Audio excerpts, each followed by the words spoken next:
Hello and welcome to Rajya Sabha Television. You're watching a brand new edition of India as well with me, Frank Razam Pereira. If you thought that the long drawn-out battle over UK's departure from the European Union was tough, wait until you see what comes next. While Britain formally left the EU at 11 p.m. local time on Friday, the hard work of building a new economic relationship between the Bloc and its ex-member has just begun. There are difficult negotiations ahead as the UK goes its own way while trying to preserve links with its biggest trading partner, covering everything from tariffs and product standards to British industry's ability to recruit foreign workers and the EU's access to the UK. For now, little has changed. The two sides agreed on a transition period that keeps current rules and regulations in effect until December 31st. But that gives the UK government just 11 months to negotiate a comprehensive trade deal that could decide the prospects of British businesses for decades to come. The EU accounted for 54% of Britain's imports and 43% of its export in 2016. On this edition of India's World, we will analyze what Brexit means for the region and India. Joining me on the program today are Gurjeet Singh, former ambassador, Jayant Das Gupta, former ambassador of India at the WTO, and Pramit Pal Chowdhury, foreign affairs editor of the Hindustan Times. Thank you, gentlemen, for joining me on this edition of India's World. Ambassador Singh, I'd like to begin the program with you. Let's talk about Brexit itself and now the 11-month transition period that we have entered into. Your thoughts? Well, I think this week should be a happy one for the UK. Because it is often said that the British are never really at home unless they are abroad. And I think right now they are a little abroad, having come out of the EU. And I think for large parts of history, Britain has been at war with different parts of Europe. So perhaps now they can try and take on everybody at one time and raise their own spirits. Having said that, I think in your opening remarks, you have correctly said that one big battle is over. But I think many new battles are coming. And these battles are on trade, on immigration, on defense, on foreign policy coordination, and many such things. So if you look at the political end of it, please remember that Britain, France, and Germany often carried the burden of European foreign policy and defense policy. And with Britain out, the French and the Germans today have to find new allies among the other 26 countries, because 25 countries, because they also need to balance things out. Very often some smaller countries don't agree with them. So there is a shifting of balance within the European Union and new alliances will be coming up there. The second part is that trade. Before India can have a trade deal with the UK or with the EU, and we have talked about both, I think it is very important to know what is the trade deal they have among themselves. And that will quite determine where we ought to go. I'm not quite certain which path the UK wants. At the moment, the war of words is on. The UK says, I'm going to do everything in so much time, and either I'll get what I want or I'll walk away. The Ursula von der Leyen, the new head of the EU, has already said that it looks unlikely that a comprehensive trade deal can be worked out in this short period of time, and it will take much longer. But at least the steps have to be right. So I think there is now a prepared speech by Boris Johnson, the Prime Minister of the UK, and a prepared speech by the EU negotiator, who are both laying out their hard positions and saying this is where we are going to stand. Where we will go, I think ultimately have broadly three options for the UK. One, will they have a Norway kind of arrangement with the EU, which means you're almost EU, you abide by all their rules, but politically you are not in it. The second one, which to me looks more likely, is the Canadian option, in which 98% of the tariff lines between Canada and the EU are tariff-free. The tariff-free quotas have also gone up, and both sides can bid for each other in public procurement, and they abide by a large number of social and non-economic rules that they set for each other. The third option is the Australia option, which is basically WTO-based trade, and I was talking to Ambassador Das Gupta about how that works and how that is much more loose and therefore not very beneficial. So will the UK adopt one of these as a final negotiating position and try and get the best they can? But at the same time, the UK seems to want to avoid coming under the legal jurisdiction of the European Court of Justice. At the same time, they don't want to abide by the immigration issues. They want to be more selective in their immigration. So I think these are contending and contentious issues on which clarity will take some time to come. All right. So Pramit, where does Boris Johnson take all of this? Because he has taken an aggressive stand really as far as the Brexit issue is concerned. Correct. What are his biggest challenges going forward? How do you see him going through these 11 months? Well, he has basically, he has to sell, while he has a majority in Parliament, and luckily his opposition is in tatters, ultimately the Brexit debate was a battle within the Conservative movement. So he still has to sell a formula on the nature of the economic relationship.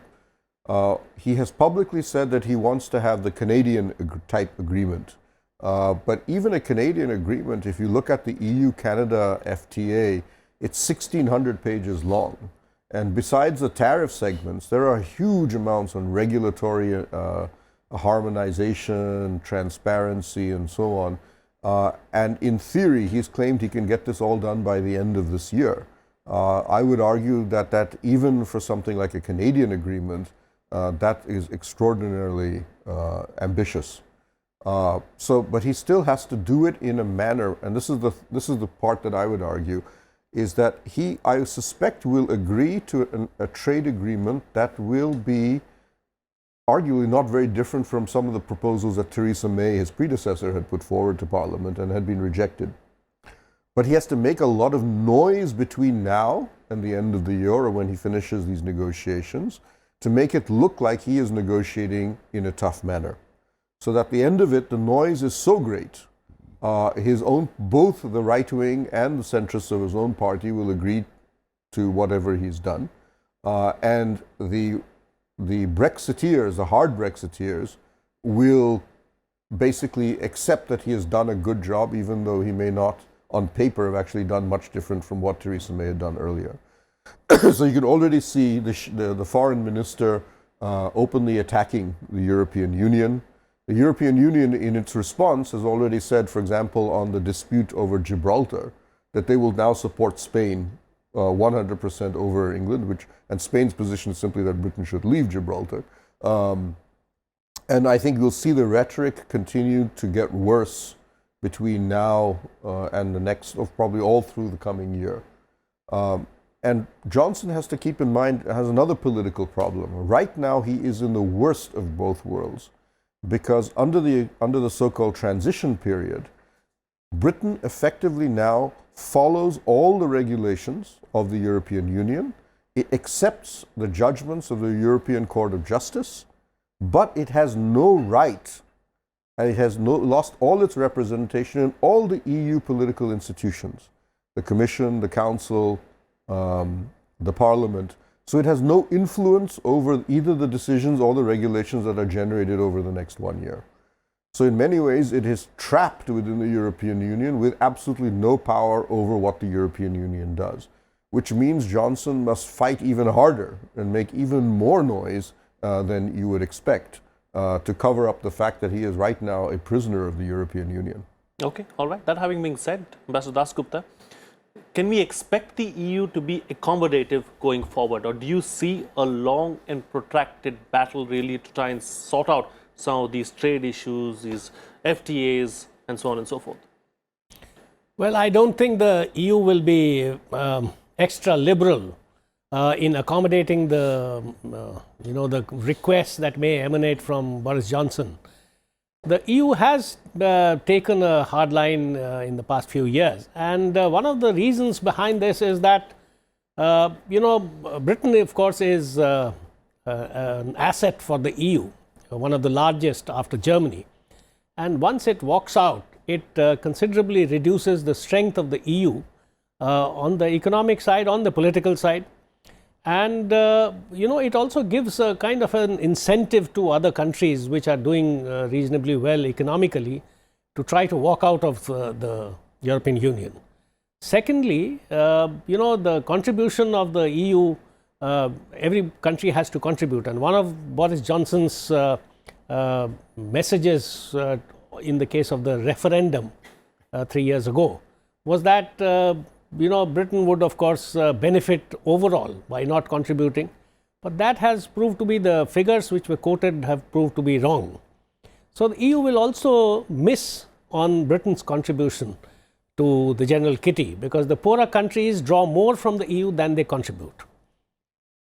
The third part is about trade, and one of the things which is looming ahead, of course it's not a very important thing, but by 1st of July, Britain and the EU will have to decide on the fisheries issue. France and Denmark, for instance, their fishing fleets, carry out a lot of fishing in British waters. So whether the old arrangement, existing arrangement of, fishing in each other's waters will continue, or if the hard Brexiteers have their say, they would try to stop that. So that could lead to the first, major disagreement on their part. The second point is, and this has been pointed out by people earlier as well, about the concept of European free trade or fair trade. Fair trade means that the Brits, they have to adhere to all the European standards of environment and labor. Now, Boris Johnson, of course, has said rhetorically that we will have even better standards, but that is unlikely to be the case. So it will probably be lower standards, in which case the EU would be reluctant to allow British goods to come into the EU at zero tariffs, because that would be unfair trade. So that is the second hurdle to be crossed. And as Ambassador Gurjit Singh has pointed out about the European Court of Justice, so that will also come in the way. And the time of 11 months, I think, is too little, especially if the Brits want a kind of a Canada-type agreement, which will take years and years to negotiate, because ultimately the Prime Minister of Britain will also have to carry both sides of the divide behind him. Sure. So it's not going to be easy. It's going to be an uphill task, and there are going to be many disagreements, and there would be a lot of uncertainty as well. Right. So the last point I wanted to make is that there are talks that India will revive its bilateral trade and investment treaty agreement with the European Union. But as long as the UK-EU relationship is not, it doesn't settle down, we can't enter into further negotiations with the EU, and the EU would also be reluctant to take it forward, because we would not know what is going to be there in store for us. So that is one thing. The second point is that, of course, starting from Theresa May, Boris Johnson has also been very enthusiastic about having a trade deal with India. But that also can't take place before the UK-EU trade relationship has been cemented and, put in place an agreement. Sure. Okay. Taking that particular point forward, in fact, that was going to be my next question about the FTAs that India would like to have with Europe and with the UK. Ambassador Singh, there's been much talk of late about India having an FTA, trying to revive talks again and getting this FTA through with Europe. Do you see that happening anytime soon, or do you see that happening only once the UK and EU sort out their trade issues? Well, the Minister of Commerce, after we withdrew from the RCEP, I think said at a function that we are looking at the US, EU and UK and to perhaps work harder towards getting trade deals with them. At the same time, if you look at his later statement, he said that the FTAs will be looked at very closely for benefits to us. And if you look at the current state of play between the India-EU discussions, I don't think India stands to benefit very much from the kind of objective the EU is showing. And our objectives don't seem to be extremely important to them at present. With the UK, I think there was some discussion when Theresa May came here as Prime Minister in 2016. But I think on immigration, there was a huge issue, and it continues to be one. So therefore, that idea didn't go very far. We are now working on a trade deal with the United States. So let's see what happens over there. That will perhaps give you an indication how much India is ready to do. But I think, as Ambassador Dasgupta rightly said, that unless the EU-UK relationship is at even keel, I don't think we are going to go much further. And I don't think we'll be their priority either, because those are much bigger markets for each other. Where I think we could focus with both, with the EU particularly, I think we need to focus on investment issues. Try and leave the trade out for a while and look at investment, because that is a mutual issue. India invests a lot in EU countries and vice versa. Same with Britain. With Britain also, when Prime Minister Modi went in 2018 November, I think, we have the high-tech partnership. And I think technology and technology-driven innovation and consequent investment, I think these are the areas we need to focus primarily right now with the UK, besides immigration. Now, on immigration, I think we will not get a generic agreement, but perhaps where the UK itself needs Indian help, they will keep increasing the quotas to get Indians in. So I think there are some green shoots where we can do work with the post-Brexit UK, but I don't think it is towards a full trade deal. Okay, Pramit, that having been said, how keen is the EU to work out some kind of a deal with India? Do they want to take that forward? What is it that that they are demanding, and what is it that our demands are?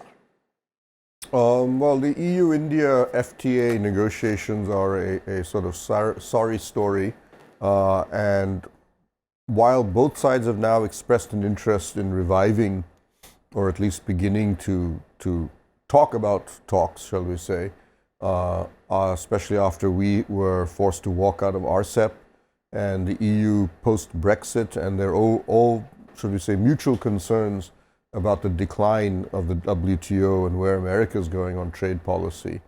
My sense is that we won't see, it's very unlikely we'll see very much actually happening. As you saw with the latest budget, the Indian government continues to pursue a belief that at least on manufactured goods, protectionism is still the best means to boost domestic production. The EU is in no mood to concede anything on services or immigration, given the fact that half the countries in the European Union are led by anti-immigration parties, or the main incumbent is challenged by an anti-immigrant party. If you look at what has happened in Europe, for example, in France, the traditional Republican versus Socialist Party combination has now literally disintegrated. And there is now Macron, who was a party that did not exist until a few years ago, a centrist, if you wish, and Marine Le Pen of the National Front, and nothing else. France has now got a centrist party and a far-right party, and nothing. The original political structure of France has completely disintegrated. Germany is still holding out because it has a proportional representation system, but those same forces are effectively in play. So I don't see where either India and the EU have to massively reduce their FTA to something much more, perhaps what we're going to be dealing with the United States, a handful of topics, or we will just pretend to go through the motions. But I think, as has been mentioned, for Britain at least, we will have to wait a while. The interesting thing, I think, for the Johnson government is where does their immigration policy go? Because Johnson has said he wishes to have an Australia-style points-based immigration system as the core of the new immigration policy, because the European Union, any citizen of the EU effectively had almost automatic residency rights in Britain, and Commonwealth citizens like Indians were then automatically relegated to a lower end. So you saw a huge shift in immigration patterns away from the Commonwealth towards the European Union. That is something that Johnson has said he will reverse. So if you saw the migration advisory panel that this government, the present government had constituted, Priti Patel, the Home Secretary, had constituted, they've just given in their first report. And they have recommended, in effect, a split immigration system that for high-end workers who don't have jobs, firm job commitments in EU, they should go under a points-based system. Those who have a job already offered to them by somebody in England don't have to worry about the points. The thing about a points-based system that is in, when Canada Australia, and I think to some degree New Zealand, have introduced points-based systems. In English-speaking countries, Indians benefit enormously. Overwhelmingly in Australia, we top the points, simply because of English and various other issues. Canada is the same issue, has same consequence. So if this happens, if Johnson is able to go through with the points-based system, and he has said, in fact, after this panel committee came, he said, I endorse the points-based part of it. I'm not so certain about the other bits. But the points-based system, Downing Street said very clearly we're going to if that happens, and that can go on without the EU, irrespective of what's happening with the EU negotiations, there may be a huge boost in terms of Indian immigration story in England may, if you wish, be resurrected.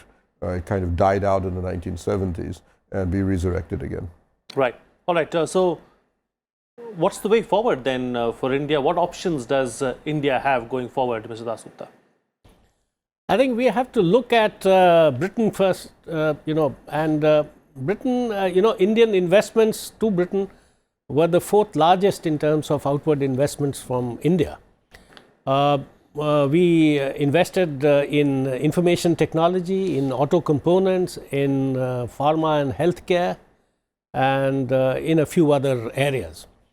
Now, I was reading somewhere that Britain issued the largest number of work visas to Indians, upwards of 50,000 2 years ago. And the next in line was the US with more than 10,000 visas. So, of course, the European countries don't matter because they would have had, automatic residency rights. So, let us not talk about immigration. We can talk about work visas for Indians. And that is one area where I think Britain would be interested in allowing more and more Indians. And it has already mentioned that, they relaxed this 2-year post-study work visa. It had come down to 1 year, I think.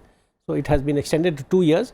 And that has resulted in more Indian students going to the UK for postgraduate studies.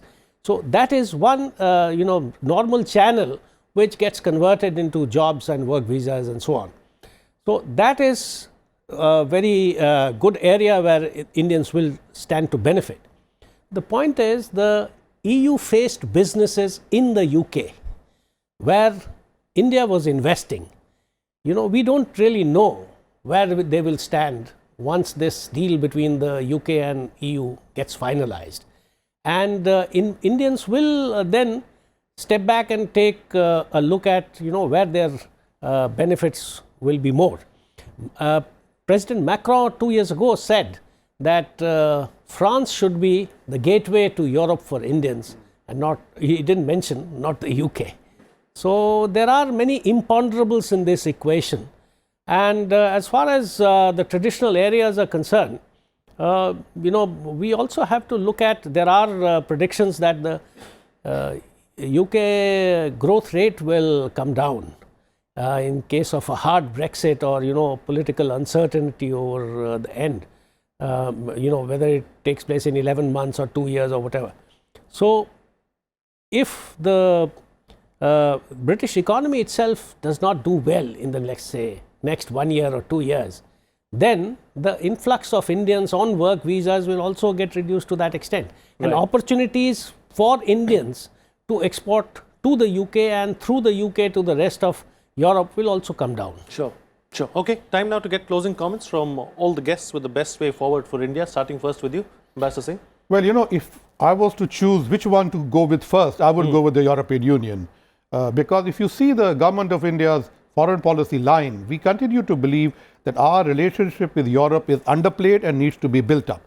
The UK is not part of the underplayed part. The UK has also not been as supportive as, let's say, France and Germany has been on many important issues to us in the United Nations and elsewhere. Secondly, the EU takes about 16% of our exports. The US takes about 17%. The UK takes 3.3%. So obviously the EU by itself, even without the UK, is a much bigger market, and we need to focus on that. We are today getting much more investment out of the EU into India than we are getting out of the UK. We are investing more in the UK than in the EU. So therefore, and I think for technology, the British, as I mentioned earlier, we can have a relationship with them, but I think for high tech, working with France in space, nuclear, defense, with Germany, I think these are very important issues. So I think the EU by itself could perhaps be more cohesive without UK.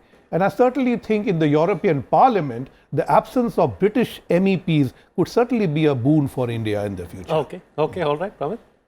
Yeah, well, I think the game is that I would argue is simply this. Over the next 1 year, Johnson will be looking to seek foreign policy successes outside of the European Union to bolster his own position at home and to improve his negotiating posture with the Europeans.